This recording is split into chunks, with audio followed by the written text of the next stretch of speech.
noite a você que está na companhia da Canção Nova. Com imenso prazer, mais uma vez, a gente chega aqui no Além da Notícia e eu muito contente pelo tema que hoje nós vamos abordar aqui neste nosso programa. Nós vamos falar sobre infância, vamos falar sobre juventude, a formação das nossas famílias atualmente, vamos falar sobre o mundo das comunicações, o cinema, vamos falar sobre a legislação e vamos falar sobre um tema que é daqueles que hoje mais preocupam a todos nós. A gente vai falar sobre uma tal desconstrução da família, desconstrução dos nossos jovens e a desconstrução da masculinidade. Será um alerta importante que a gente vai fazer aqui neste programa de hoje, mas tudo sob o olhar da lei, o que já há na nossa legislação que nos protege e que protege também este Brasil cristão que somos. Portanto, seja muito bem-vindo ao nosso Além da Notícia de hoje e eu quero receber com muito prazer, tenho uma profunda admiração pelo Procurador da República, Guilherme Shelby, que está aqui conosco nesta noite. Já estou vendo aqui alguns poucos dos seus livros, que são tantos também. Seja muito bem-vindo, boa noite, obrigado. Olha, é uma honra estar aqui, Ronaldo, uma honra estar aqui com vocês da Canção Nova. E eu espero poder atender às expectativas, né? Uma honra para mim. O Brasil inteiro conhece o senhor pelo seu trabalho magnífico como Procurador da República, que traz sempre a legislação ao nosso conhecimento, mostrando para nós que a gente tem tantas garantias, tem tantos direitos, mas que a gente conhece tão pouco. Perfeito, Ronaldo. Mas também os belíssimos livros, o trabalho que o senhor faz e as palestras que o senhor dá em todo o Brasil. Como é que tem sido isso? Como é que tem sido levar ao conhecimento do povo brasileiro aquilo que é nosso por direito?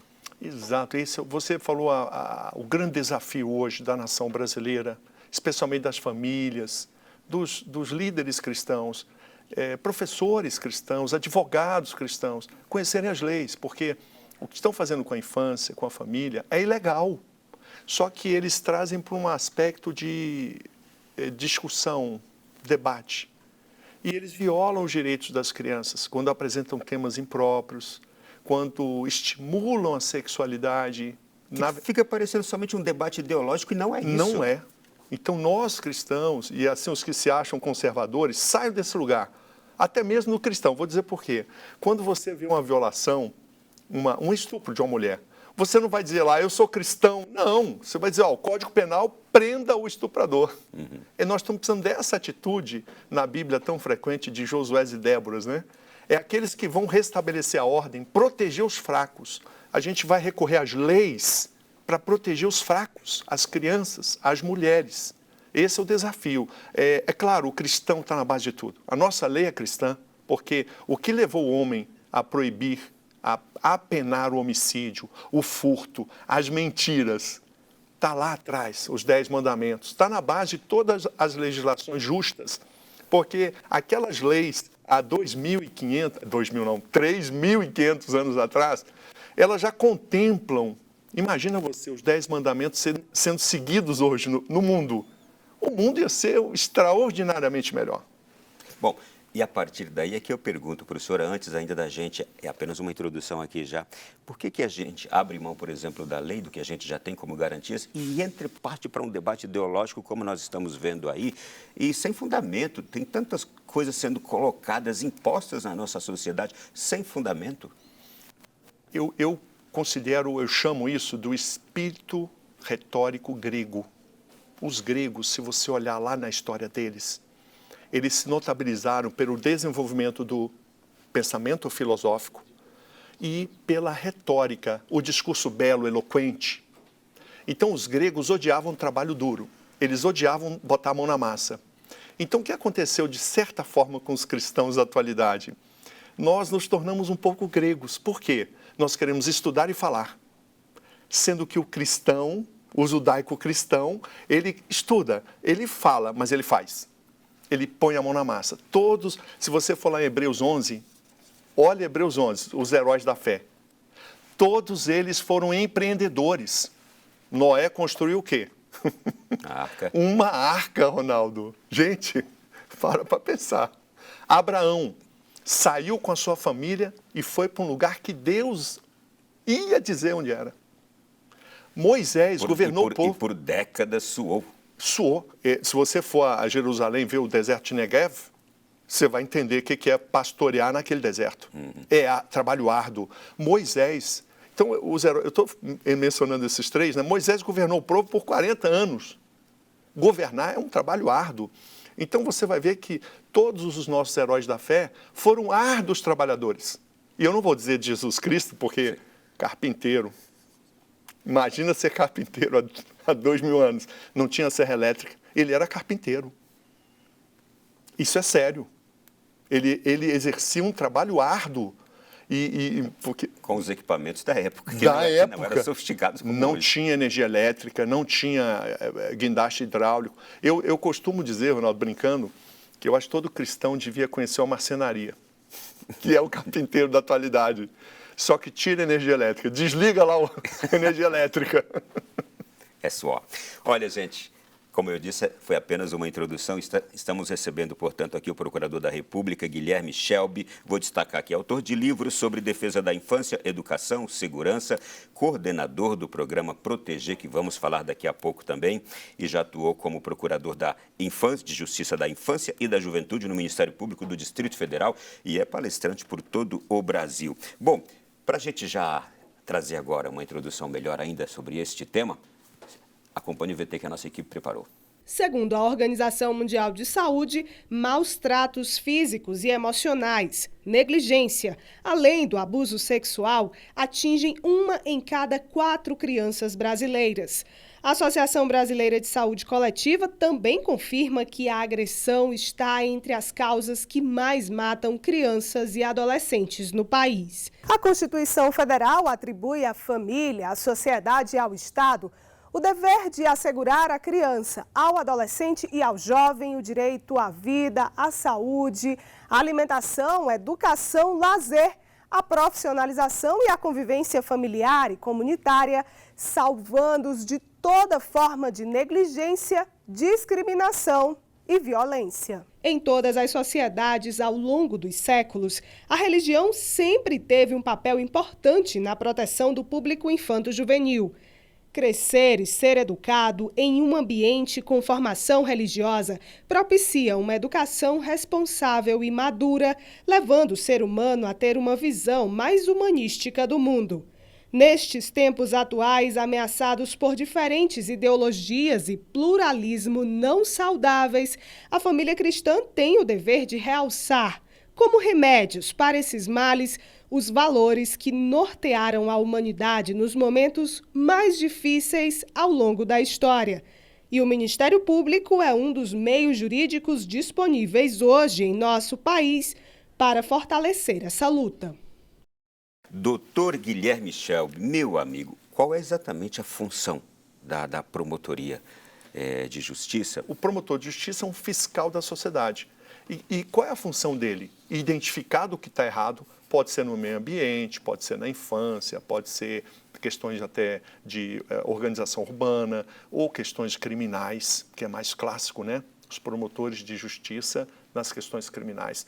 Então, identificado o que está errado, caberá ao Ministério Público investigar. Interessantíssimo. Ele pode instaurar um inquérito civil público, ele pode fazer investigações autônomas em relação à polícia e caberá a ele, colhendo as provas, porque não pode ser de ouvir falar, hein? Não pode ser de ouvir falar. Nós temos que ter provas, o que os americanos chamam de probable cause, causa provável, ou um elemento de prova, ou fumus bonis iuris. Eu vou falar francês e inglês e latim aqui, hein? Fumus bonis iuris, né? Quer dizer, é a fumaça do bom direito e o periculum, né? Ou seja, o fato está configurado, ainda que em parte, um fato ilícito. Com esses dados iniciais, o Ministério Público propõe ações judiciais. Ou ele também pode entrar em acordo. Olha, nós temos a capacidade de propor acordo com governos, com empresas, fazendo com que elas cessem, por exemplo, uma poluição. Pode fazer um acordo com a empresa, ela cessa a poluição que ela estava causando e ela recompõe o estado daquele ambiente, daquele meio ambiente alterado pela sua ação indevida e até mesmo indenizar as pessoas ou, enfim, o patrimônio público lesionado. Então, o Ministério Público vai ter uma ação em qualquer área em defesa seja de indivíduos que foram violados, é possível, seja de interesses coletivos ou difusos. E aí eu explico melhor dizendo, repercussões gerais de uma ação ilícita.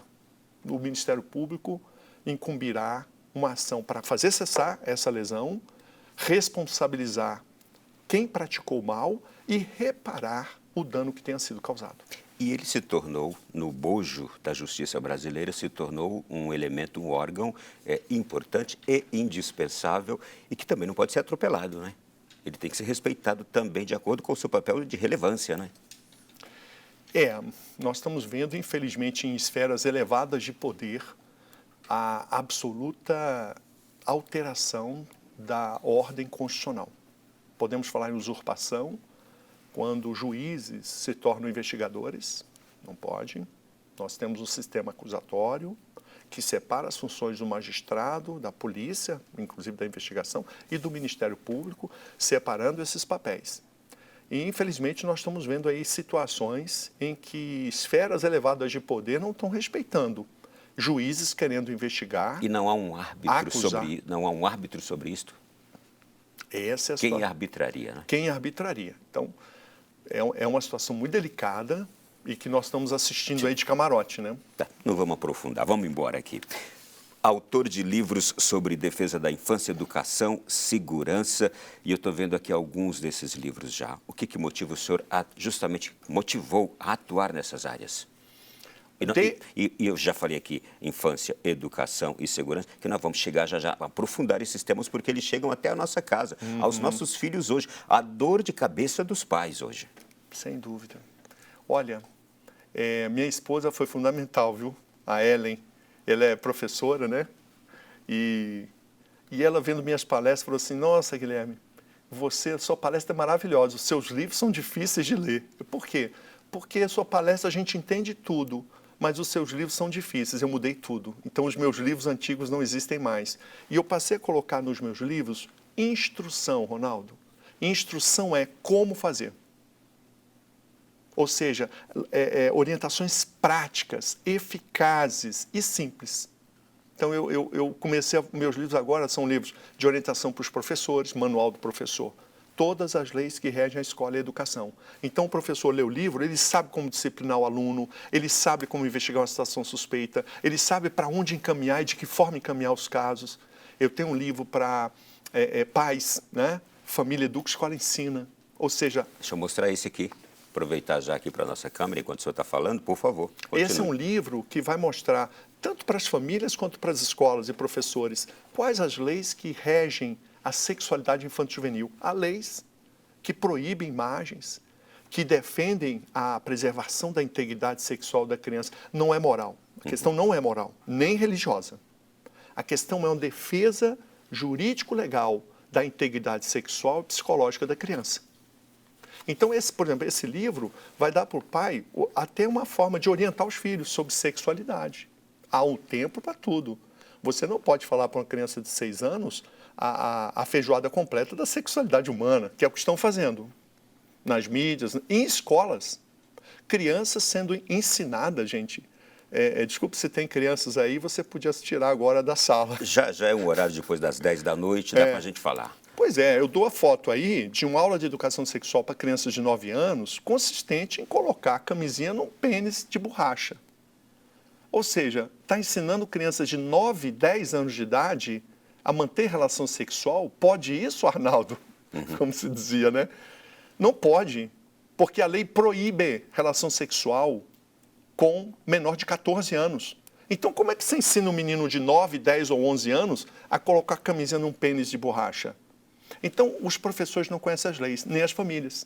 Não, e eu estou falando tudo isso, me vem agora episódios que a gente assiste hoje, por exemplo, no que nos chega pelas redes sociais, de escolas promovendo isso, festinhas e danças, e essa erotização. Um espetáculo circense, dias atrás em Brasília, por exemplo, levaram ao picadeiro 4 crianças para dançar. As músicas eram todas eróticas, erotizantes, e a plateia toda cantando junto. E as danças ali acompanhando aquelas músicas de TikTok. E a plateia acompanhando, e crianças pequenas no palco, dançando daquele jeito, erotizante. Dano moral. Pois é. coletivo. Então, é isso que eu quero saber. Tudo isso, existe lei para proteger a criança, a família e a sociedade deste descontrole? Exatamente. Se você for ao artigo 234 do Código Penal, você vai ver o parágrafo 1º e você vai ver o inciso 3º, que diz que é crime, punido com de 6 meses a 2 anos de prisão. Mas é crime realizar audição pornográfica em público. Ou seja, o que é música pornográfica? É a música que canta o libidinoso, a pornografia. Né? Não é conceito moral, repito, é conceito da lei. Por que é proibido? Deixa eu aproveitar. Você que está nos acompanhando agora, por exemplo, aqui é uma emissora católica. Quantas centenas e milhares de escolas católicas no Brasil? Você que é professor de escola católica, diretor de escola católica, pelo amor de Deus, o que tem acontecido em muitas das nossas escolas católicas é terrível, é de chorar. Isso que a gente está falando aqui, lamentavelmente, ocorre também em escolas católicas. Faça alguma coisa. O que pode ser feito? Então, eu posso citar artigos de lei? Claro. Não quero tornar a coisa cansativa, mas vamos citar o artigo 78 do Estatuto da Criança. O Estatuto diz que as editoras, elas vão providenciar para que as revistas ou materiais didáticos contendo mensagem pornográfica sejam embaladas com plástico opaco. O que a lei está dizendo é que se houver na capa de uma revista ou dentro da revista conteúdo pornográfico, fala mensagem, pode ser desenho, pode ser texto, mensagem. Tem que ser embalado. Para que embalado com plástico opaco? Para não estar acessível à criança ou adolescente. Então, quando a criança é exposta ao pornográfico, aí surgem várias leis que protegem, pune aquele que permite criança ou adolescente ter acesso ao pornográfico. E aí no Código Penal são várias normas, não vou especificar aqui. Então veja, o cuidado da lei da criança nem ter acesso à imagem. E isso nós não estamos observando. E eu diria, Ronaldo, que não é só professores não, as famílias também. Muitos pais e mães que não estão atentos. Não, e é importante agora também o que o senhor nos diz, porque o pai e a mãe que tomam conhecimento desses fatos, eles podem chegar lá com a lei nas mãos. Aí sim eles serão ouvidos, terão que ser ouvidos por aquela escola. Exatamente, Ronaldo. Esse é o trabalho mais importante hoje que o senhor considera, de formarmos bem os pais, os professores que não sabem disso, até diretores que não sabem disso, e que talvez por essa onda mundana que nós temos aí hoje, eles não encontram forças para resistir, até permitem que essas coisas aconteçam ou aceitam essas coisas porque não têm conhecimento da lei, é isso? Exatamente. Agora, eu te digo mais, aqui a questão até a gente tem que explicar. O que é pornográfico? Vamos pensar assim, né? A lei define, os tribunais explicam, tá bom? Então, o artigo 241-E do Estatuto da Criança define o que é pornográfico. 241-E do Estatuto da Criança. O artigo 218-A do Código Penal também. Só esses dois. A sopa de letrinhas acabou. Então, é lei. Proíbe apresentar, permitir que criança ou adolescente menor de 14 anos tenha acesso a ato libidinoso ou relação sexual. Tudo que se vê hoje na televisão. Tudo que se vê hoje em programas infantis. Então, peraí, mas por que não pode a criança ou adolescente ver o pornográfico? Por um motivo. Porque aí a ciência é categórica, não precisava dar esse motivo não, basta a lei proibir. Por que não pode estuprar uma mulher? Não precisa da base científica não pode, tem que proteger a mulher. Da mesma forma as crianças. Porque o pornográfico, agora eu dou uma explicação. Quando a criança vê a imagem, não precisa ser pornográfico. Pode ser alguém fumando, pode ser alguém praticando violência, pode ser alguém praticando sexo. Quando a criança vê essa imagem, qual é a reação mais relevante? A criança quer fazer o que vê. Resumindo a história. Tem uma grande teoria psicológica e estudo sobre isso. Mas quando a criança vê, ela quer praticar aquilo que viu. É frequente crianças que praticam atos libidinosos sem ter libido. Por quê? Porque ao serem expostas à pornografia, elas não têm libido para aquilo. Mas ao verem a prática sexual, elas vão para a escola e fazem com os coleguinhas o que viram de pornografia. Olha o que eu estou dizendo. Ela não foi erotizada no sentido do desejo, mas ela quer fazer aquilo que viu fazer num filme pornográfico. Não, e com certeza, agora, o pai, a mãe, a pessoa que nos acompanha agora diz, é exatamente isso. Ó, nós vamos fazer o seguinte, uma pausa agora, respira um pouquinho aí, a gente vai voltar no segundo bloco, continuando essa conversa, e tem muito mais assuntos a respeito disto, já, na sequência do nosso programa de hoje. Voltando aqui na sequência do nosso Além da Notícia da noite de hoje, estou recebendo aqui em nosso programa o Procurador da República, Guilherme Shelby. Estou me pedindo para o senhor explicar aqui a diferença entre o Ministério Público Estadual e o Ministério Público Federal. Por exemplo, para fins de atuação? Sim, os promotores de justiça estaduais, vejam, promotor de justiça do Estado de São Paulo, é sempre estadual, né? Promotor de justiça em Goiás, eles são membros do Ministério Público Estadual, cada um do seu estado. Esses ministérios públicos têm atuação restrita ao Estado. Então, são casos restritos àquela circunstância regional.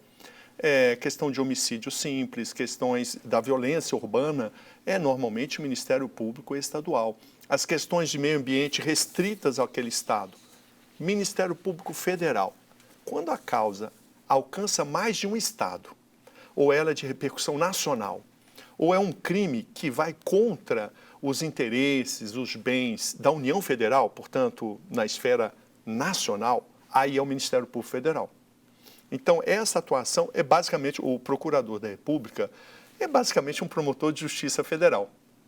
Ele atua nas causas em que há um interesse suprarregional, que abarca mais de um Estado ou que ofende os interesses da União Federal. Lavagem de dinheiro, corrupção, evasão de divisas, tudo isso. Quando está relacionado, invasão de divisas, sim, porque exatamente envolve o plano internacional. Sim, em âmbito mais amplo. Tráfico de drogas internacional. E por isso a sede do Ministério Público Federal, Procuradoria-Geral da República, Brasília. Em Brasília, com representações locais, porque muitas vezes você tem atuação em crimes federais em municípios. Porque, às vezes, o traficante internacional, ele está numa cidade pequena, ele mora numa cidade pequena. Então, aquele tráfico, ele é liderado num lugar, mas ele tem repercussão internacional, competência federal. O senhor foi autor da primeira ação civil pública a obter sentença favorável no Brasil, com base no Estatuto da Criança e do Adolescente, quando o senhor estava aqui como promotor de Justiça da Infância e Juventude no DF. O que foi essa ação? Como é que foi essa vitória? Isso, foi interessante, porque nós, vamos lá, o promotor de justiça, ele avalia as circunstâncias de atendimento àquelas comunidades carentes ou pessoas em situação de dificuldade. E nós identificamos que não havia abrigos para meninas, abrigos. Né? Onde? Em Brasília. Em Brasília. Desculpa, eu era promotor de justiça Sim. em Brasília. E, ao fazer um inquérito civil, nós identificamos aquela situação e, portanto, o princípio foi levar ao governo a demanda e até sugerindo que fosse feita a ação, sem a construção. Só uma outra pergunta. Esse abrigo para meninas, para quais casos? Mesmo de abandono, situações situações familiares ou situações de orfandade, ou situações mesmo de situação de risco, conforme o artigo 98 do Estatuto da Criança. Há várias situações, né, de risco, violência sofrida e tudo. Diante desse quadro, o governo não se mobilizou, né? Então, tivemos que entrar com a ação. Eu falo disso porque, muitas vezes, o promotor de justiça ele consegue negociar com o governante uma ação administrativa que... Resolve o problema. Resolve o problema. Não foi o caso. Então, a ação foi proposta em 1992. O senhor já era procurador? Já era promotor de justiça. Promotor de justiça. E nós tivemos o trânsito em julgado em 1993. Eu estou admirado porque o senhor é muito jovem, viu? E naquela época, quantos anos o senhor tinha? Eu tinha 25. Puxa vida, vamos lá. Mas tem meninos aí de 22 batendo uma boa bola. Já aí. começaram. E o que aconteceu foi que o Distrito Federal perdeu os prazos, né? Enfim, houve uma circunstância jurídicas aí e resultou no trânsito em julgado. E dessa forma o governo houve a sentença Sim. e foi obrigado a fazer... estabelecer aquela política. Isso. Muito bem, vamos lá. Seguindo aqui, o senhor também é um destaque do seu trabalho é o programa Proteger. Que programa é este? Como é que ele é desenvolvido? Como é que ele funciona? Hoje nós mudamos. Hoje é Cristãos pela Infância. Nós tornamos agora a coisa bem clara mesmo. Então, Cristãos essa já é uma ação pessoal? Isso. É uma ação pessoal minha já de 30 anos, que eu era o programa Proteger, e agora se tornou Cristãos pela Infância. Vamos dizer que o programa Proteger ainda continua com uma grande inspiração, só que concretamente hoje eu executo o trabalho Cristãos pela Infância, onde eu oriento as famílias, os líderes cristãos sobre seus direitos.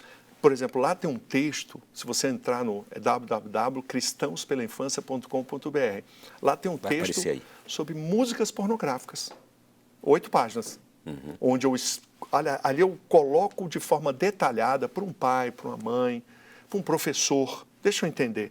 E é lei em cima de lei, decisão do Tribunal Superior Tribunal de Justiça. Então as pessoas começam a ter cidadania, que é esse o processo que a gente tem que trazer para os cristãos. É orarem, é irem à missa, é estarem presentes na comunhão dos santos, mas entre orar e orar tem uma ação aqui de amor ao próximo, de cuidado com as crianças, com as famílias. Nesse momento de agir, tem que ser as leis. Importante destacar, o procurador é também um homem evangélico. E aqui eu aplaudo a sua ação também justamente junto ao público evangélico, católico e às pessoas de bem que querem atuar justamente nesta defesa da criança, da juventude e da família como um todo, né? Exatamente. A gente tem que unir forças porque o projeto de destruir a família, ele foi escrito em livros e ele é anticristão. É anticristão. Que livro? Vamos lá. Olha, começa no Manifesto Comunista. O Manifesto Comunista, ele é claro em dizer destruir a família. Karl Marx propõe isso, destruir a família. E ele diz uma coisa interessante. Olha, até os radicais vão ficar indignados. Olha o que ele está dizendo. O Karl Marx fala assim, Você está falando do Karl Marx e eu lembrei da figura do preguiçoso que o senhor contou no começo aqui do programa, não é? Ele era um preguiçoso, ele não gostava de trabalhar. Não. Ele vivia às custas dos outros. E deu a sorte de conhecer um milionário, Sim. Engels, né? Sim. Que sustentou. Mas vamos pensar assim, né? O que ele formulou? Quando um cristão que lê o Manifesto Comunista pode ver lá coisas muito boas, entre aspas. Eu não vou dizer que o Manifesto Comunista é para jogar fora, não. Mas quando ele fala destruir a família, por que destruir a família? Porque na visão deles, do socialismo, a família é um lugar de exploração, em que o homem explora a mulher. A mulher é oprimida, o homem é opressor. Essa lógica socialista está claríssima no Manifesto Comunista e lá está dito, destruir a família. Então, em 1848, que é a data da primeira edição do Manifesto Comunista, 1848. E agora eu até acrescento, e é por isso que o mundo cristão, a Igreja Católica, papas, encíclicas, todos os últimos, digamos aqui, 7, 8 papas, condenaram este comunismo socialista com essa mensagem de Marx.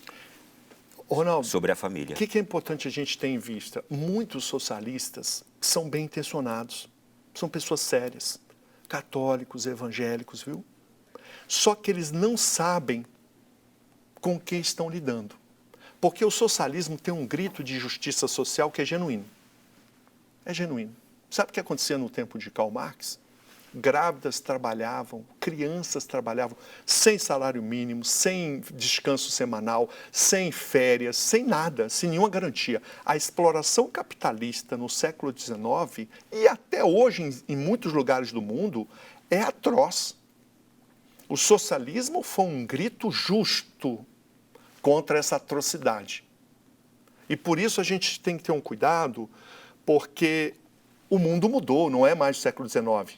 Hoje tem seguro-desemprego, hoje você tem garantias trabalhistas que podem não ser as melhores, mas, já há garantias extraordinárias. Hoje as pessoas têm acesso à saúde. Pode melhorar? Pode, mas não é mais como era no século XIX. O capitalismo melhorou. Sabe quem fala isso? Um dos maiores teóricos do socialismo cultural. Ele diz, você pode entrar no YouTube, Theodor Adorno. O Adorno, ele diz, tem um vídeo no YouTube, onde ele diz, Marx estava errado, porque o capitalismo melhorou a vida dos trabalhadores. um dos maiores teóricos da escola de Frankfurt, ele reconhece que o capitalismo melhorou a vida dos trabalhadores.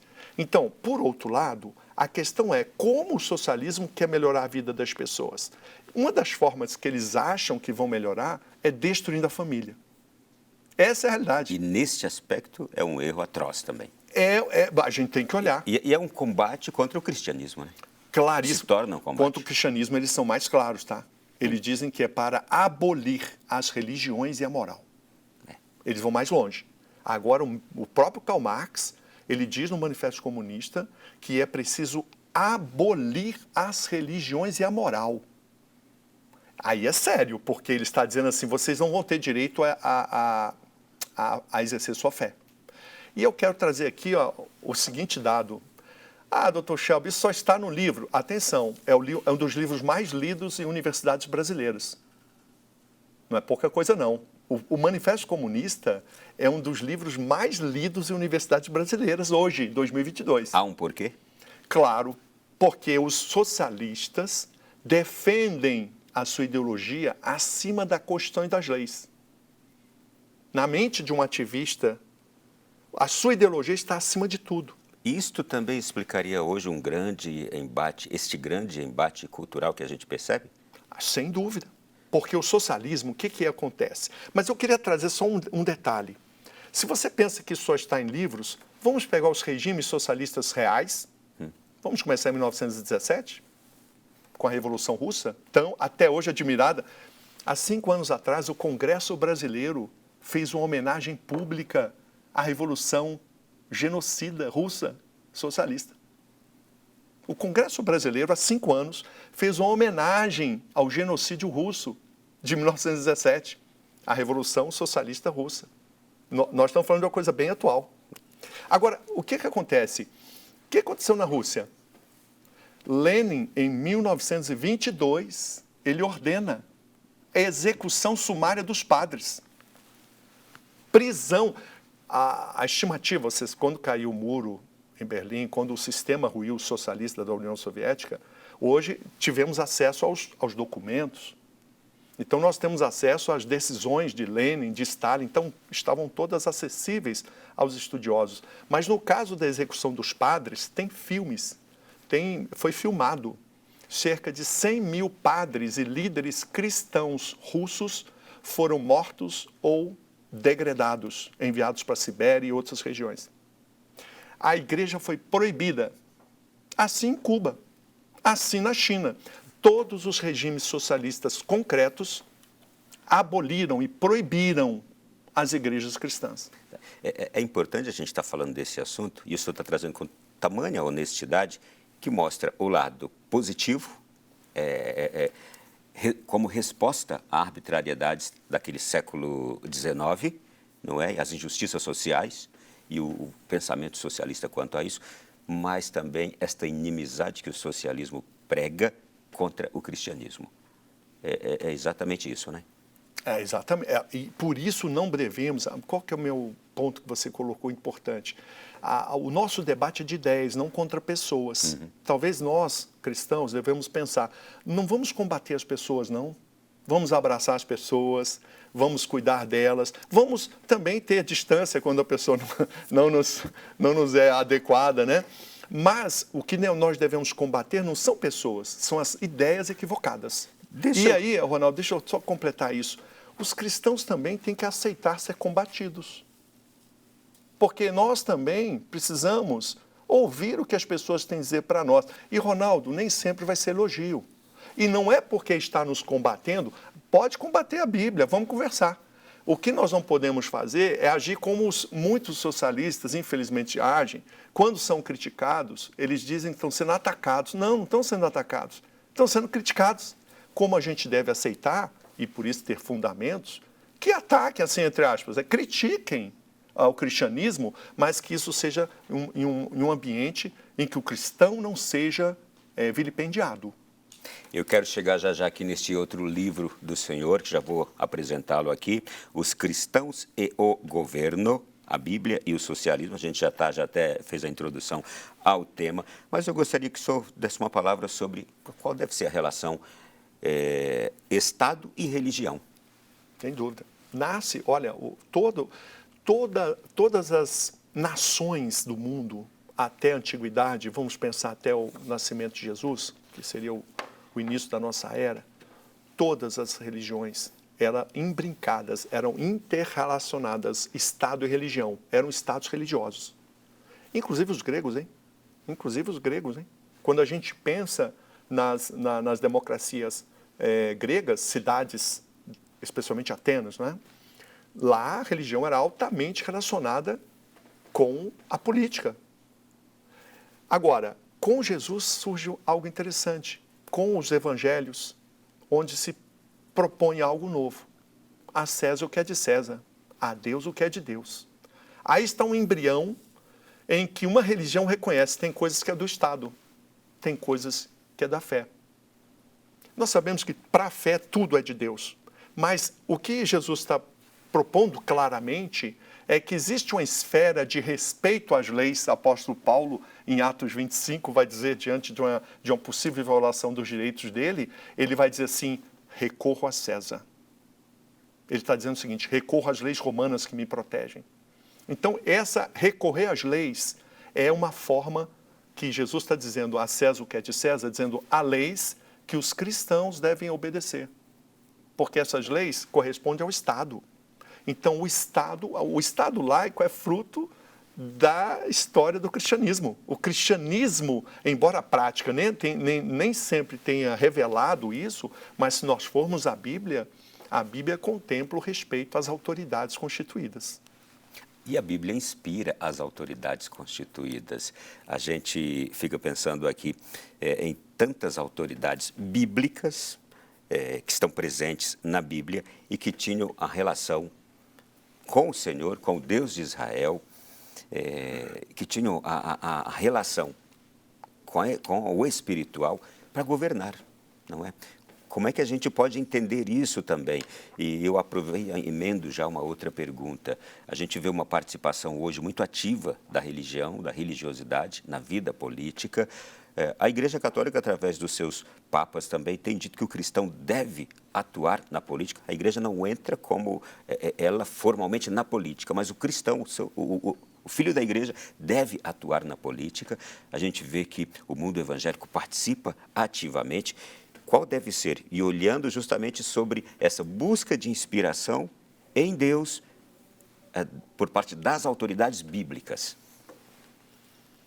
Olha, teve uma mulher de Deus, olha que caso interessante. Vamos ver se vocês desconfiam quem é essa mulher que eu estou falando. Essa mulher casou com um governante e havia um plano para destruir o povo dela. E essa mulher, ela então exerce influência sobre o seu marido, que era um rei. E o ápice dessa história é quando ela obtém um decreto do rei, um ato governamental que salvou o seu povo. Estou falando de Esther. Eu escrevi aqui. Veja só, foi um decreto governamental que salvou o povo. Um decreto, uma ordem do governante. O que eu quero trazer aqui? A ideia de que nem sempre a gente tem que ser governante. A gente pode influenciar o governante. No caso brasileiro, eu trago a Lei Maria da Penha. A Maria da Penha não era deputada federal.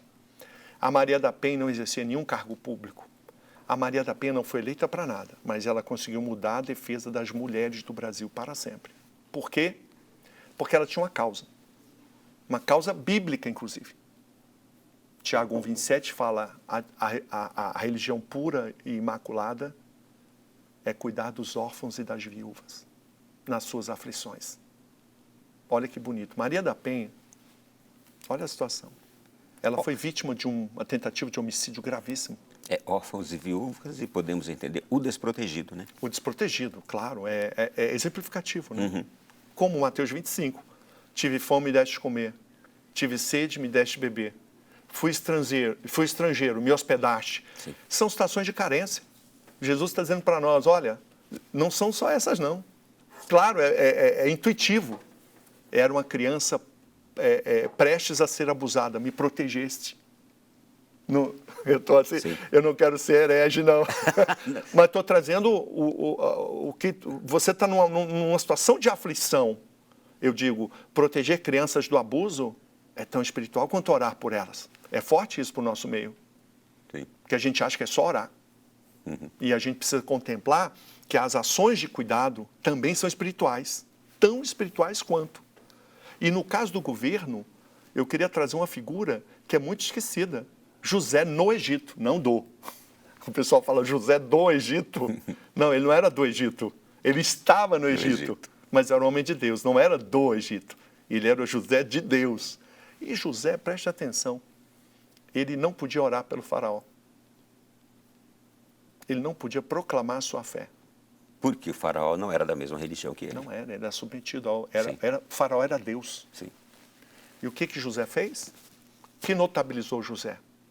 Uma política pública de armazenamento de grãos. Claro, interpretou o sonho de faraó, sim, mas o que ele fez com aquela unção que Deus, da interpretação do sonho? Com aquela unção, ele transformou no ato governamental.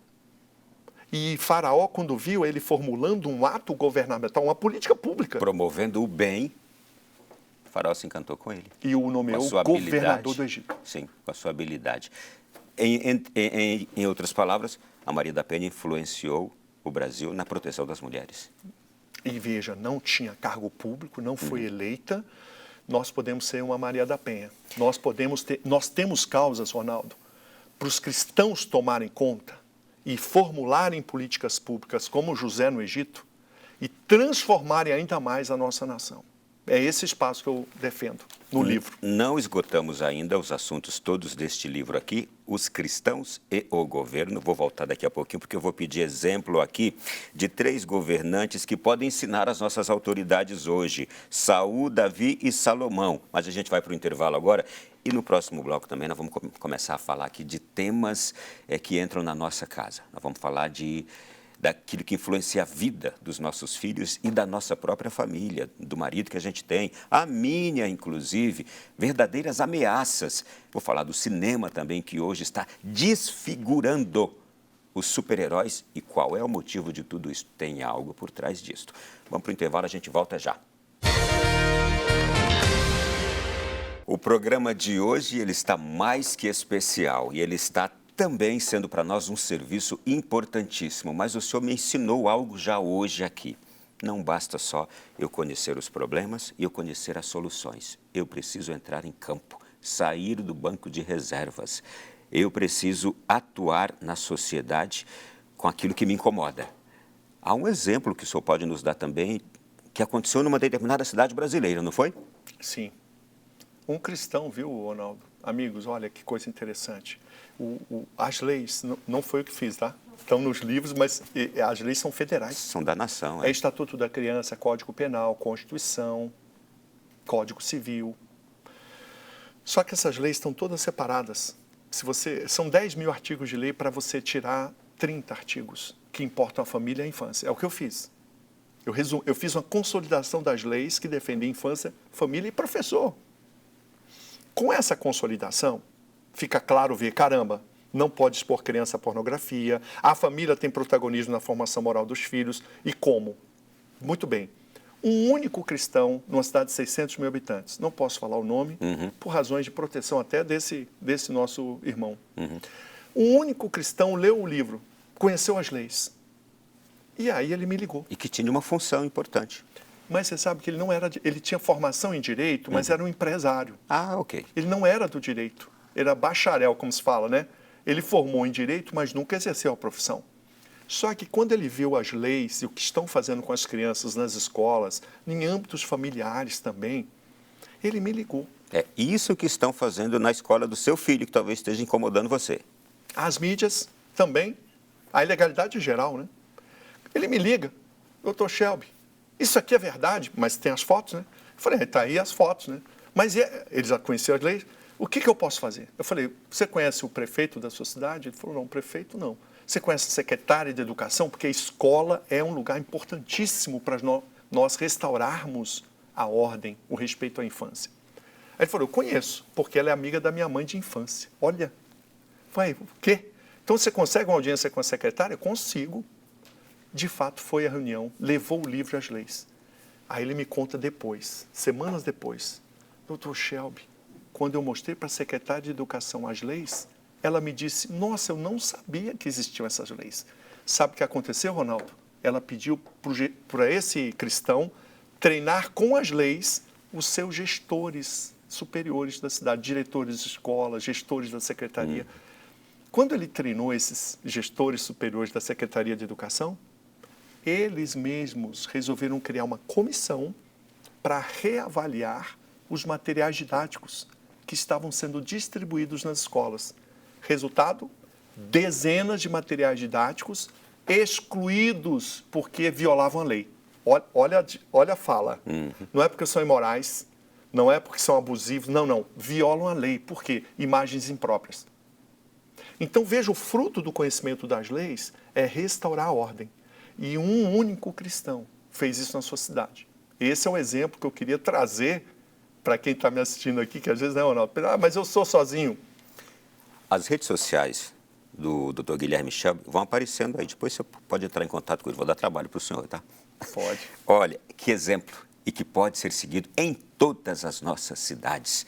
E talvez você que agora me escuta, no órgão, aí no lugar onde você atua, onde você trabalha, nós precisamos disto, de formação, mas de uma formação efetiva das pessoas, não é? Esse é o grande desafio, porque às vezes as pessoas têm muita vontade. Deixa eu trazer um personagem bíblico de triste memória para nós, chama Azael. Azael. 2 Samuel. Acho que é mencionado em Crônicas também. O Azael era irmão de Joabe. Joabe, né? O que aconteceu com Azael? Azael, na Bíblia, ele era notabilizado por ser jovem, rápido como uma gazela, pensa, forte, guerreiro, capacitado. Ele era um dos 30 guerreiros notáveis de Davi. E o que aconteceu com Azael? Ele foi para um combate despreparado. E o que aconteceu? Foi morto.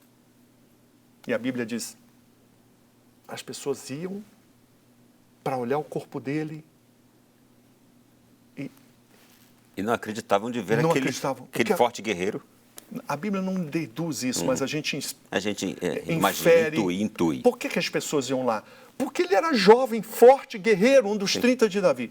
Ele morreu porque foi despreparado. Aqui eu estou trazendo essa fala para dizer para os cristãos o seguinte, essa é uma batalha que mesmo na escola do seu filho, mesmo nas mídias, mesmo no outdoor pornográfico nas cidades,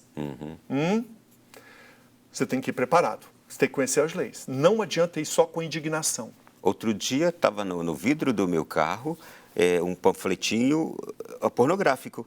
Aquilo não deve acontecer. E colocaram aqui na rua onde eu estacionei. Quando eu li, aquilo ali era de uma boate com mulheres seminuas. E ali passa criança ali. Quem conhece a lei sabe o que fazer. Não vai conversar muito. É Josué e Débora. O arquétipo bíblico nosso aqui é Josué e Débora. Não é de conversa, não é de debate. Conhece a lei, enquadra o fato, é ilegal, é crime, é dano moral individual, é coletivo, é ação, é improbidade. Você vai saber disso tudo, fica tranquilo. Você vai direto às autoridades com a prova. Registra. Nós vamos virar esse jogo. E autoridades judiciais, tá? Não fique pensando em autoridade política, não. Judiciais. Não é? É Ministério Público, Isso. é polícias e o Judiciário. Ok. Vamos falar aqui de 3 personagens que foram reis que governaram o povo de Israel e o que cada um deles pode nos ensinar. Saul, Davi e Salomão. Saul é interessante porque ele era um ungido de Deus. Começou bem. E tem uma música que eu gosto de cantar, aprendi na minha infância, evangélica, que minha família toda é evangélica. Saul foi escolhido como rei de Israel, deixou os caminhos de Deus para andar em caminhos cruéis. Saul foi à guerra com os filisteus, lá morreu Saul e os filhos seus.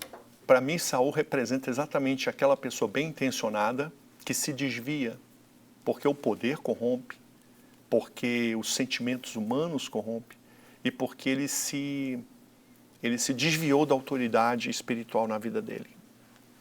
E o processo foi triste, né? Então, ele representa esse aspecto. A gente tem que andar, talvez, que eu tiro de Saul para nós, talvez não ir tão velozes, porque às vezes nós falamos coisas que não correspondem à realidade. Isso é ruim. Nós podemos... O profético é animado pelo Espírito de Deus, portanto, o profético pode ser exortação, hein? Tem muita gente que pensa que o profético é só falar bem, né? Que horror, né? Imagina você falar bem de quem está indo para o caminho do mal, né? Sim. Não dá, né? Davi traz uma coisa interessante. Quando fala dos heróis bíblicos, a gente sempre pensa... as pessoas que não conhecem a Bíblia pensam, os heróis bíblicos são perfeitos. E Davi apresenta exatamente um homem cheio de falhas, graves. Mas falhas, como se fala, de verde e amarelo, né? Inclusive assassinato, né? Mandou matar. Mandar Urias, né? Praticamente mandou matar, colocar na frente do exército. E coisas, né? Então, mas o que Davi nos apresenta é um rei pronto para se arrepender, quebrantado. Portanto, essa ação de quem reconhece o seu erro, quem clama pela correção de Deus. É claro, né, resumir a vida de Davi, assim, eu estou tentando ser prático, né, no sentido assim, era um rei bem intencionado, era um homem que tinha um coração pronto para receber a correção. Então, Davi não era uma pessoa que vestiu a capa de rei, embora tivesse tido momentos de equívocos graves, como com Batseba, né, aquela situação da adultério, etc. E que nos deu esse aspecto do homem de Deus que, pecando, se arrepende, se quebranta. E essa é uma busca permanente de todo cristão, né? Estar atento e pronto para receber a correção de Deus. Terceiro personagem é Salomão. Salomão, veja, o fim foi terrível, né? A Bíblia, a gente não sabe como foi, né, assim, o fim, né, mas os indícios são ruins. A gente sabe que no último momento a pessoa pode se arrepender e não podemos julgar aqui Salomão, mas ele nasce exatamente num contexto, né, como o rei, né, aliás, o nascimento dele já é complicado exatamente pela traição, né, ele foi fruto como bebê dessa traição de Davi com Batseba, e ele posteriormente, assumindo a condição de rei, ele se torna alguém incumbido da tarefa da construção do templo, coisa grandiosa que foi retirada de Davi, seu pai, porque Davi expandiu os reinos de Israel de forma extraordinária, mas sujou a mão com muito sangue, né? Essas lutas de Davi. E Salomão busca a sabedoria de Deus, né? Clássica, né? O pedido dele para a sabedoria de Deus, portanto, o entendimento das coisas, o Espírito de Deus, e ele faz isso. Chamou a atenção de todos os reinos à sua volta, né? Pessoas, rainhas e reis, que foi um tempo de muita riqueza o reino de Salomão. Mas aí entra um alerta com Salomão, não é? Que é exatamente esse processo da perda da sua vida e caminhada com o Senhor, onde ele realmente se tornou alguém que se desviou. E, nesse sentido, embora o início tenha sido extraordinário, a minha reflexão com Salomão, e eu não estou aqui julgando esse homem de Deus, mas exatamente quando você vê o término do reinado dele, da vida dele, a gente ora, como no caso de vários outros, né, para que ele, no último momento, tenha se arrependido daquele processo de miscigenação, de união com vários povos, né, se uniu com vários povos diferentes, mas que traz esse alento para todos nós cristãos, buscarmos a sabedoria de Deus. Vamos falar agora daquele que foi e é o grande rei descendente de Davi, nosso Senhor Jesus Cristo. Ele recebeu do Pai a autoridade para governar toda a criação. É o modelo perfeito para todo governante. Mas quais são as qualidades para um governante que ele deve observar em Jesus? Eu vou dar um exemplo aqui bem interessante. Eu estava em Washington dando um treinamento para vários países, né? 106 países. E um dos que estavam lá era um muçulmano convertido cristão. E ele, falando sobre a Bíblia, porque eles têm o livro de Maria, né? O muçulmano, o Corão menciona Maria, sim. Jesus é abrâmico, né? Um profeta, Jesus é um profeta para eles, né? E ele me dizendo que o fator que levou ele a se converter ao cristianismo foi que todos os heróis e profetas cristãos sujaram a mão com sangue, menos Jesus. Então ele se voltou para Jesus. Então, essa marca de Jesus é de uma ação espiritual contextualizada com as situações da vida. Então, o mesmo Jesus que diante da tentação de Satanás, que pede para ele transformar as pedras em pão, ele se volta e diz: nem só de pão viverá o homem, mas de toda a palavra que sai da boca de Deus. Não é só pão, não. Mas esse mesmo Jesus na Galileia, no final de tarde, com aquela multidão, o pôr do sol, imagino, a Bíblia não diz, mas aquela multidão que ouvia, a esse mesmo Jesus multiplicou pães e peixes para dar de comer às pessoas. Momentos diferentes, atitudes diferentes. Ali ele deu de comer. Na Galileia, ele multiplicou os pães e peixes para dar de comer. Por quê? Agora eu digo eu. Porque era a atitude mais espiritual. Era dar de comer aos que tinham fome. Fome de comer comida. Não vamos espiritualizar, hein? Sim. Ao mesmo tempo, o Sermão do Monte, onde ele apresenta talvez aquilo que até os ateus ficam assim, meu Deus. Preciosidades espirituais que encantaram e encantam todas as religiões. Mas o mesmo Jesus, em João 2, quando se vê diante da iniquidade no templo, ele recolhe pedras, recolhe ossos, os torna pontiagudos e faz um azorrague, que é uma arma. Jesus, os evangelhos contam isso em João 2, ele faz uma arma, põe na cintura, imagino eu, e ele vai ao templo fazer o quê? Expulsar os vendilhões. Ele vai ao lugar da iniquidade. A Bíblia diz que ele derruba tudo no chão, armado.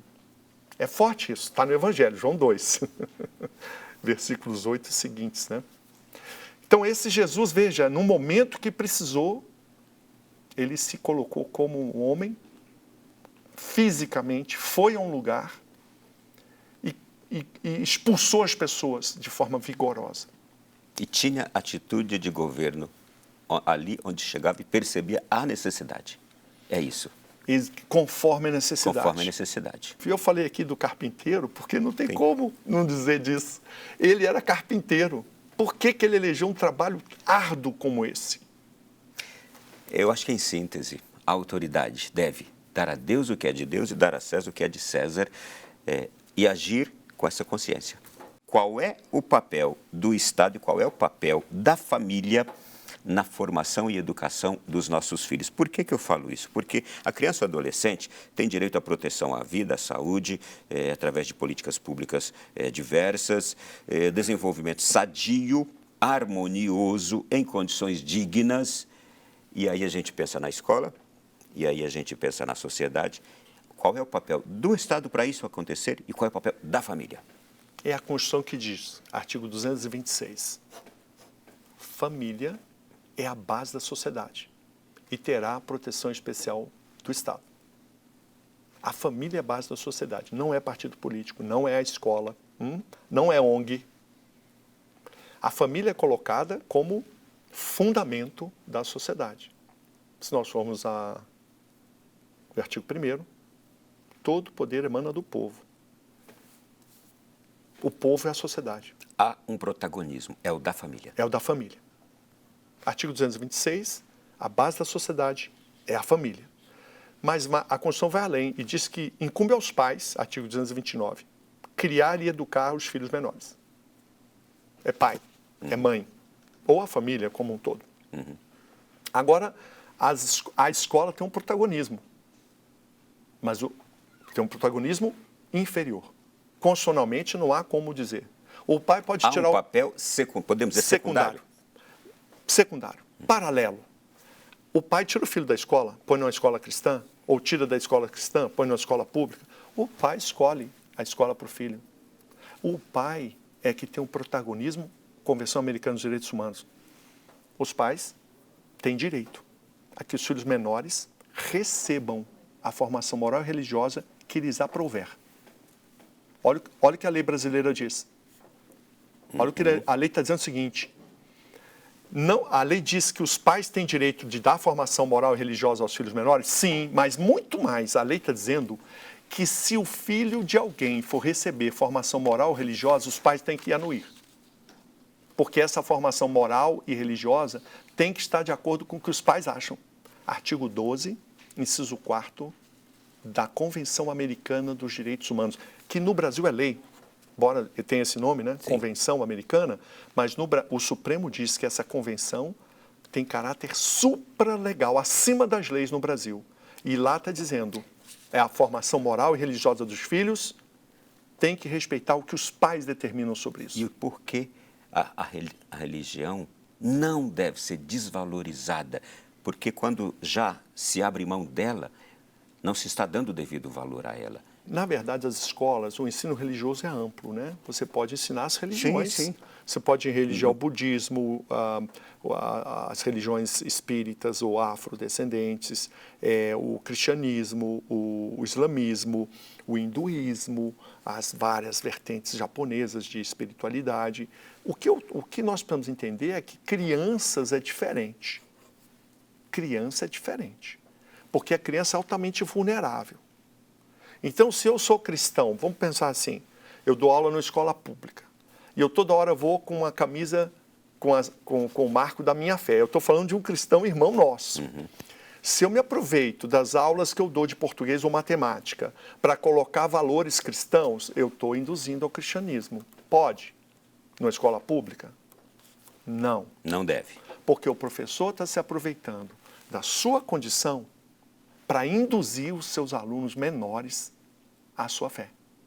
É radical isso que eu estou dizendo. Por quê? Porque se a gente fizer isso, vamos ter que aceitar os budistas fazerem isso, os muçulmanos fazerem isso, os espíritas fazerem isso, e aqui não vai nenhum decréscimo às religiões. Uhum. Eu estou dizendo que nas escolas públicas, se você dá aula de português, é português. Se você dá aula de matemática, é matemática. Você não pode se aproveitar para induzir os seus alunos à sua fé. Agora, é diferente da aula de religião nas escolas públicas, que é diferente. Agora, dentro de um contexto organizado, que os pais têm que ter conhecimento. Que a formação moral e religiosa é direito dos pais. E se pode levar em consideração a maioria democrática daquele povo, daquela nação, que segue determinada religião? Com certeza, é o caráter cultural da religião. Nós não podemos constranger as pessoas, obrigar as pessoas àquilo que elas não creem. Mas se o contexto cultural, e aí a religião como cultura, porque o que estão fazendo com o cristianismo é tudo que é cristianismo é religião, fora. E as religiões diversas estão sendo apresentadas culturalmente, está errado.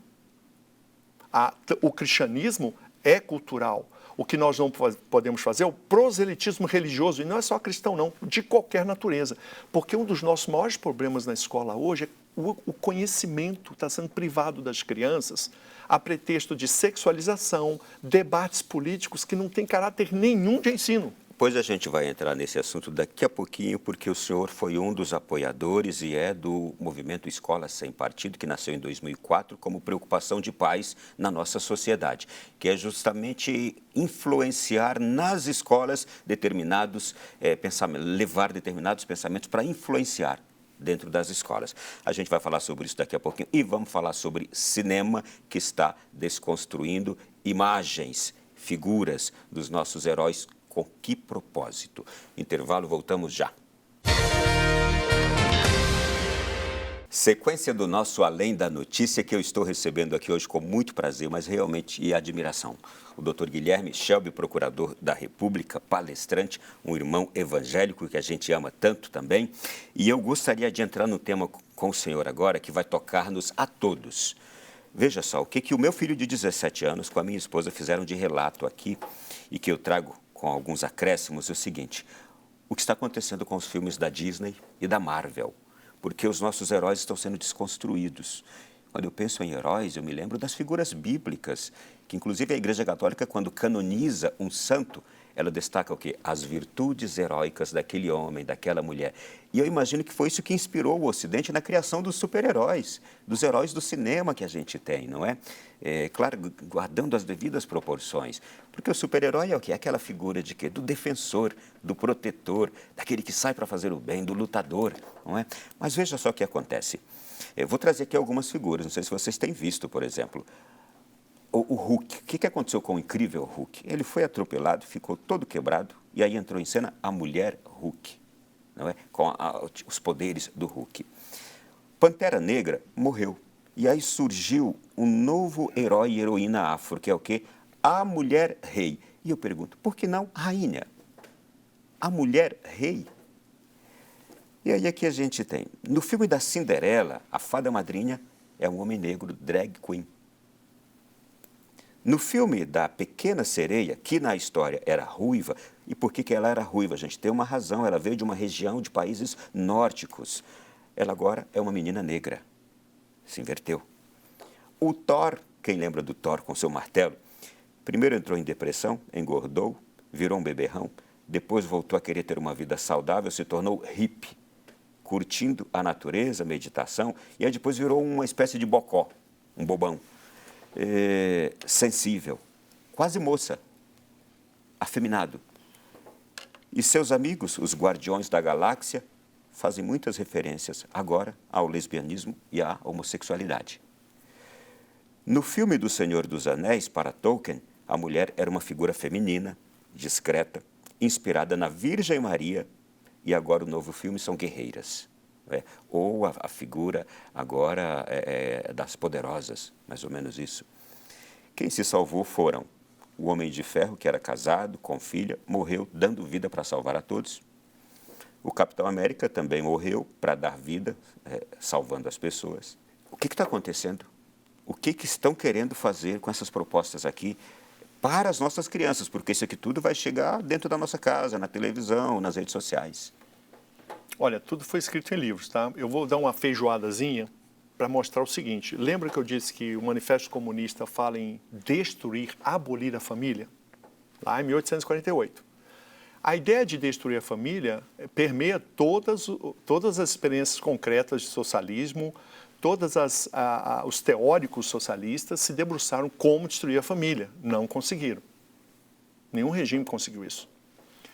Porém, na década de 50, portanto, há 70 anos atrás, uma escola específica de socialistas, filósofos, a escola de Frankfurt, na Alemanha, tá?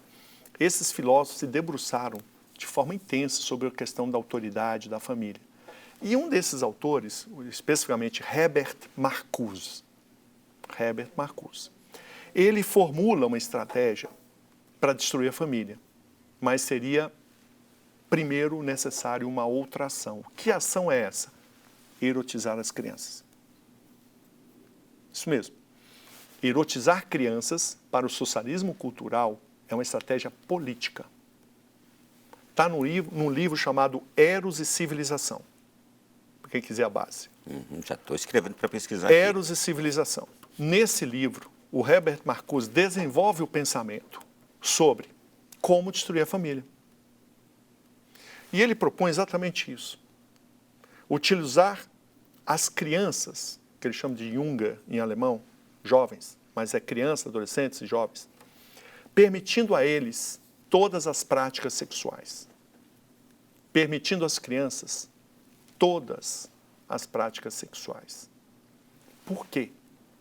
Porque ao fazer isso, no livro ele explica, ao erotizar profundamente as crianças, adolescentes e jovens, segundo ele, diz ele, vamos operar uma metanoia, palavra religiosa, filosófica, mas muito usada pelos cristãos. Vamos operar uma mudança de mente. Metanoia seria mudança de mente. A erotização dos jovens implicaria uma mudança de mente. E especificamente ele diz, essa mudança de mente vai significar, ele fala, a destruição da família monogâmica patriarcal. Essas crianças erotizadas vão se desenvolver com um novo modo de pensar. Erotizadas, adultas, não vão formar família monogâmica. É lenta, é uma revolução lenta, é gradual, mas altamente eficaz. Agora entra a questão da erotização. O que você mencionou, portanto, essa avalanche de exposição das crianças ao erótico, ao pornográfico, ao menu da sexualidade adulta, precisa de um comentário. Porque aqui não tem nenhum tipo de preconceito com os gays, com as lésbicas, com os transexuais, travestis, não. Os travestis, os gays, as lésbicas merecem todo o respeito. Uma coisa, porém, é respeitar os gays. Outra coisa é apresentar para as crianças de 5 anos o comportamento erótico homossexual. É disso que estamos falando. Porque ao serem apresentadas a esses comportamentos, essas crianças vão ser altamente influenciadas, induzidas, inclusive, a esse comportamento. É disso que estamos falando e muitos que estão praticando essa erotização não conhecem esses livros que eu mencionei. Não conhecem. Porque eles acham que estão até fazendo bem, porque eles acham que a criança tem que ter essa informação aos 3 anos de idade. Aos 4, aos 6. A gente falou do cinema, não é? E agora eu quero me referir a um movimento que nasceu em 2004, que o senhor conhece muito bem, o senhor também se tornou ali um dos defensores, que é o Escola Sem Partido. É um movimento que chegou ao Parlamento Brasileiro como um apelo de pais e estudantes contrários ao que chamaram de doutrinação ideológica de esquerda nas escolas. Esse movimento foi intitulado Escola Sem Partido. Por que este movimento surgiu? O que incomodou tanto? O que está acontecendo dentro da nossa escola? A gente falou do cinema. Na escola está acontecendo algo semelhante? É isso? De várias formas. Não apenas com a ideologia socialista, mas de vários outros aspectos. O que se quer, na verdade, é que o professor dê aula da sua matéria, ensine. Não transforme a sua aula em comentários políticos. O candidato tal, favorável ou negativo. E não importa qual candidato. Aqui não há um contexto de qualquer maneira assim, pode falar. Não pode falar. O professor pode até dizer que ele é dessa ou daquela ideologia, pode. Ele pode falar a religião dele, deve. Eu acho que deve. O que ele não pode é obrigar os seus alunos a ouvir o seu discurso político. O que ele não pode e não é uma vez, porque o que acontece, não só político, religioso. Eu até quis apresentar para vocês aqui há alguns minutos, a ideia até mesmo, nós cristãos, não podemos usar a nossa aula numa escola pública para fazer proselitismo religioso diversas vezes e todo o tempo. Por melhores que sejam as nossas intenções, aquele lugar não é para isso. Isto é, a gente poderia até trocar o termo, não é lugar para nenhuma militância. Nenhuma militância religiosa, política. Eu até brinquei num treinamento que eu dei em São Paulo. Eu brinquei com os professores e todos caíram. Que eu disse assim, eu sou corintiano, me desculpem, tá? Realmente, tem que pedir desculpa. Que está cheio de flamenguista. Não posso falar nada mais. Isso não pode. Vamos lá. Então, eu brincando com os professores no treinamento, eu comecei a falar o seguinte, imagine que eu seja um professor corintiano de matemática. E meus alunos, eu começo a fazer a primeira prova. O Corinthians ganhou de 4-2 contra o Palmeiras.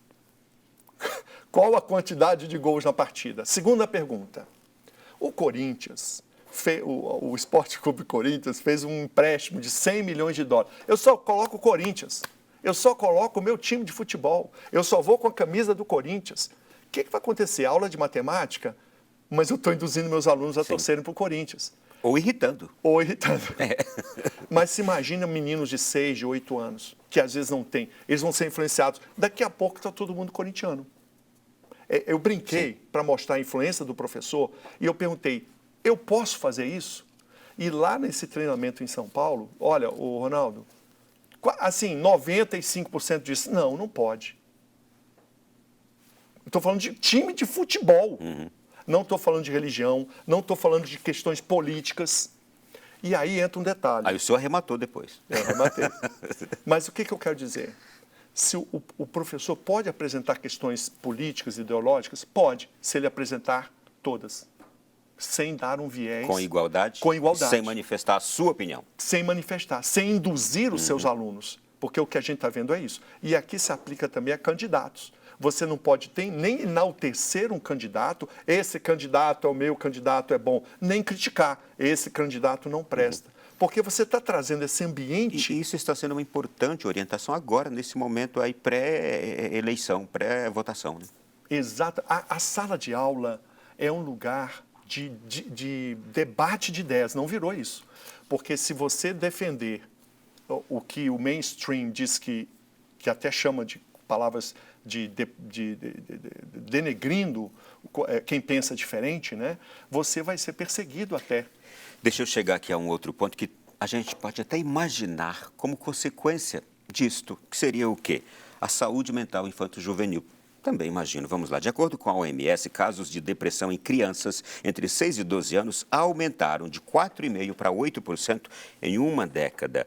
E nós estamos agora no Setembro Amarelo, mês de valorização da vida, e a gente vê que hoje, lamentavelmente, há um número de suicídios em crianças. Eu fiquei abismado de saber disto.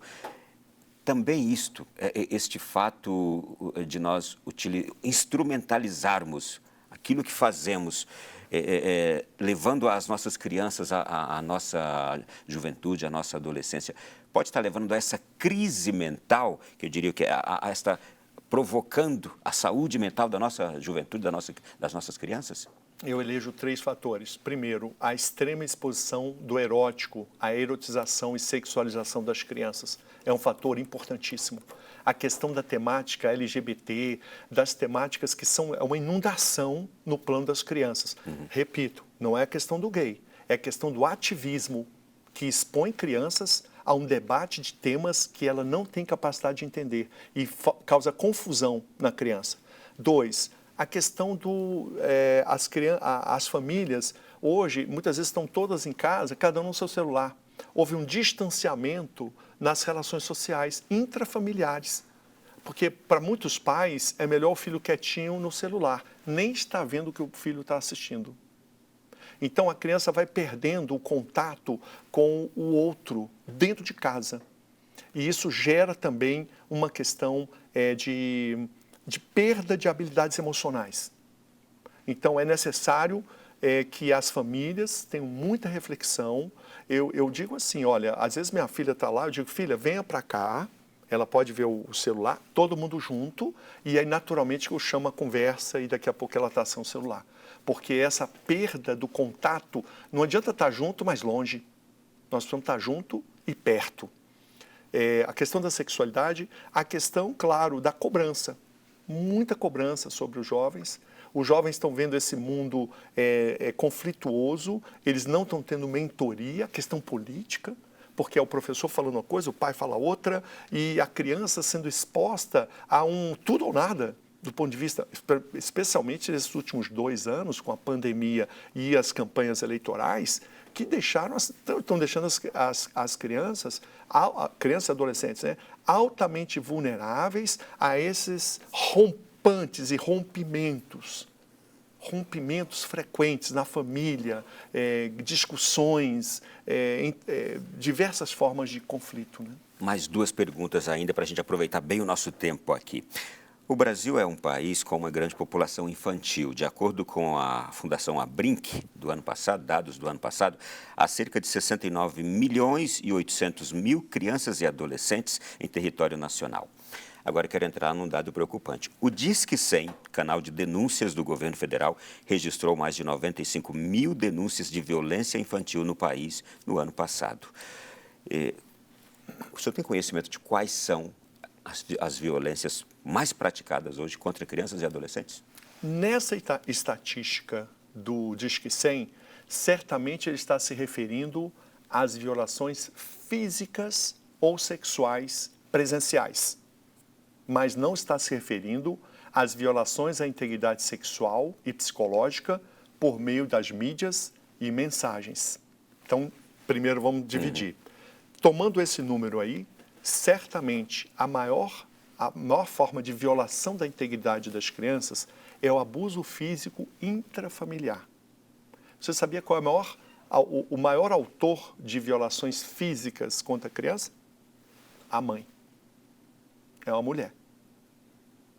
Se você pega o viés da violência doméstica com crianças e adolescentes, o maior autor de violência doméstica contra mulheres menores de 18 anos é outra mulher, quem cuida.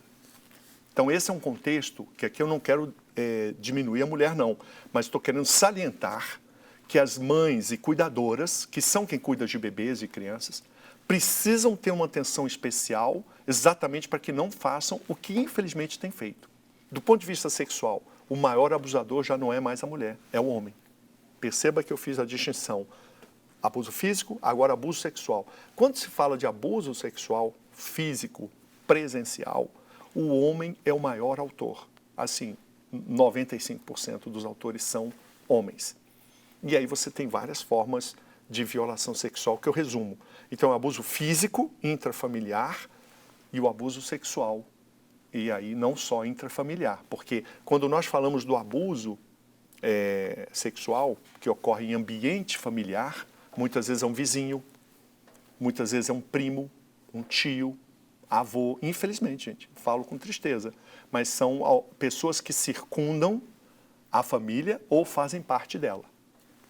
Concluindo, última questão aqui agora que eu quero trazer.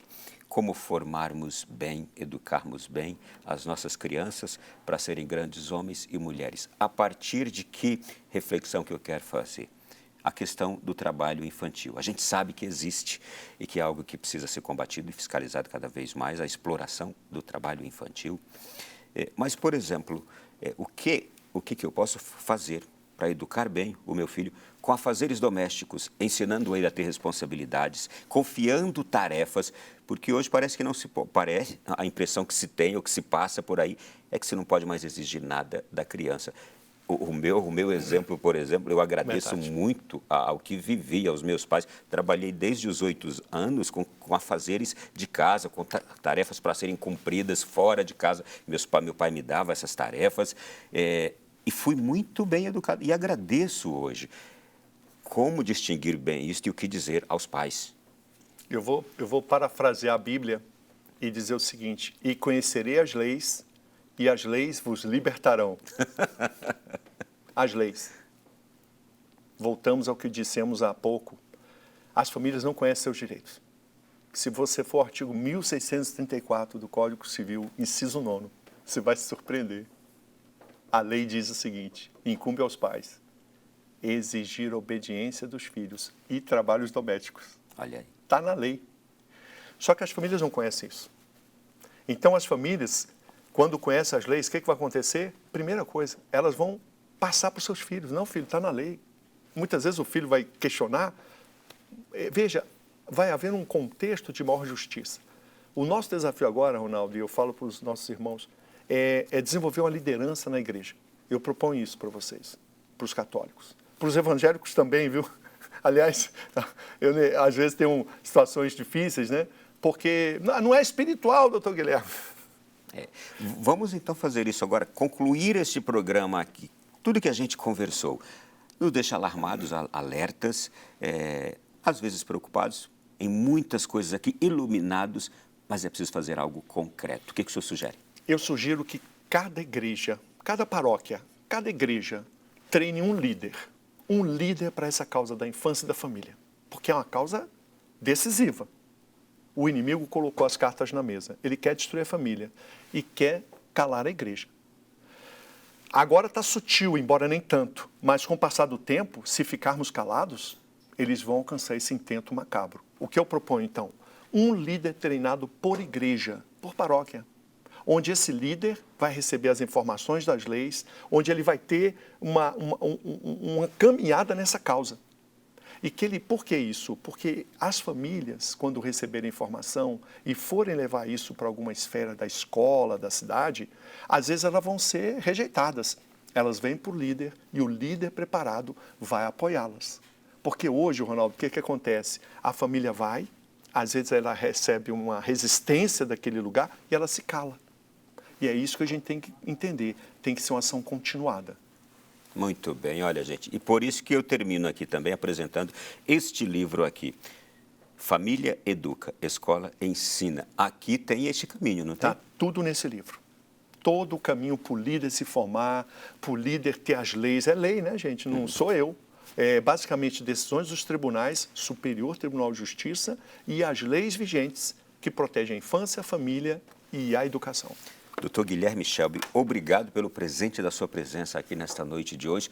Também falo em nome de quem está em casa agora. Muito obrigado, eu que agradeço.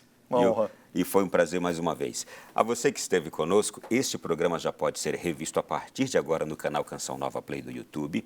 Você vai pegar esse programa, vai compartilhar o máximo que você puder com todas as pessoas que você conhece. As redes sociais do Dr. Guilherme já apareceram aqui também, você pode fazer, se comunicar com ele, tirar mais dúvidas ainda, um trabalhão para ele, imagino, não é? Mas muito obrigado mais uma vez, obrigado a você. O nosso programa fica por aqui, até semana que vem, se Deus quiser, com mais um Além da Notícia. Boa noite.